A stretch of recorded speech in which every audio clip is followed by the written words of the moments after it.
तो दुनिया में सबको ये लगता है कि ध्यान हर चीज का उपाय है और सब लोग मेरे पास आते हैं कि मैम हमें ध्यान करना है, लेकिन अगर मैं आपसे पूछूं किस चीज का ध्यान करना है, किसी को नहीं पता। सब लोग इस बात पे चुप हो जाएंगे क्योंकि उन्हें ध्यान तो करना है लेकिन उन्हें ये नहीं पता कि ध्यान किस चीज का करना है। आज मैं आपको बताती हूँ कि योगी ये समस्त जन जो भी अपने जीवन की कला को माहिर करते हैं वो किस चीज में उतरते हैं। उससे पहले ये चीज जानो कि ध्यान क्या है।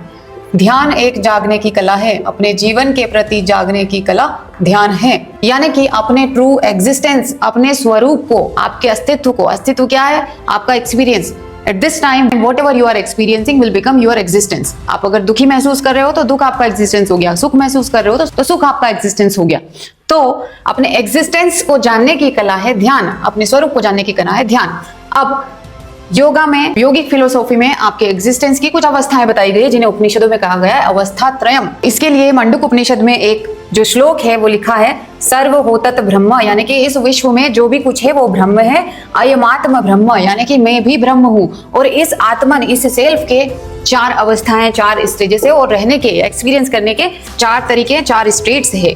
पहली होती है जागृत, जैसे कि आप दिन में जब जागते हो तो अपनी बॉडी और माइंड के प्रति अवेयर होते हो कि क्या चल रहा है आपकी बॉडी में, क्या महसूस कर रहे हो अपने माइंड में, दोनों के प्रति जागृत रहते हो, यानी कि जागृत अवस्था में रहते हो। उस टाइम पे आपके अस्तित्व की अवस्था क्या हुई? जागृत अवस्था। जब नींद में सोते हो, स्वप्न आपको आता है तो स्वप्न अवस्था, ड्रीमिंग स्टेट। जब आपकी बॉडी सेंसेस इतने एक्टिव नहीं है, प्राण भी पेरिफेरी में नहीं है, तब आप ड्रीम में होते हो। ड्रीम का भी कुछ लोगों को पता होता है, ये चीज नींद में होती है, ठीक है। अब आती है सुषुप्ति। एक, जब आप नींद में जाते हो तो एक ऐसी स्थिति आती है जिसको हम कहते हैं डीप स्लीप और जिसको योग में कहा गया है सुषुप्ति, जहां पर आपका बॉडी और माइंड एक्टिव नहीं होता बल्कि डीप डाउन कहीं ना कहीं आप ऐसी स्टेट में पहुंचते हो जहां पर आप हील होते हो। ये हील होने का कारण आपकी बॉडी और माइंड नहीं है बल्कि आप प्राण है। इसलिए योगा में कहा गया है कि ये एक प्राणिक हीलिंग है।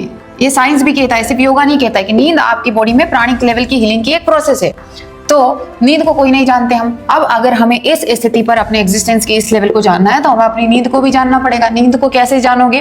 पहले ये समझो कि आप अपनी नींद को नहीं जानते हो, लेकिन कोई ऐसा है जो ये जानता है कि आप नींद में हो। कभी कभी आप कहते हो कि मैं अच्छे से सोया। अब आप तो सोए थे, आपको कैसे पता कि आप अच्छे से सोया?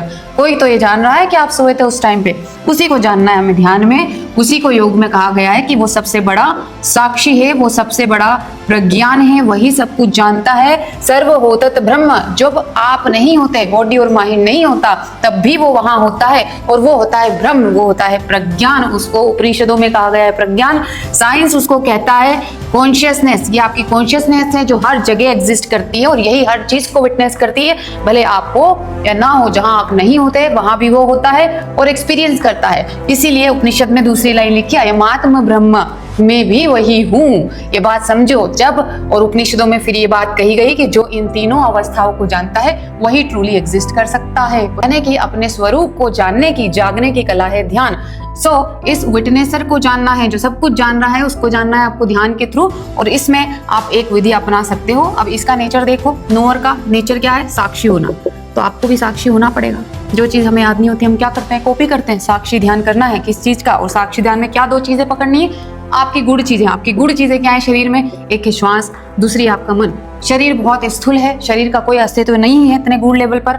अगर मन में, अधर में कोई जाता है तो वो जाता है आपके श्वास और मन। इनके प्रति साक्षी भाव अपना लो। मन की प्रतिक्रियाओं को देखना शुरू करो, रिएक्शन को कम करो, एक्शन को ऑब्जर्व करो। श्वास के प्रति लय ताल में आओ, श्वास को समझते जाओ और यही श्वास आपको पहुंचाएगी ध्यान में। यही ध्यान आपको पहुंचाएगा साक्षी तक, आपके असली स्वरूप तक।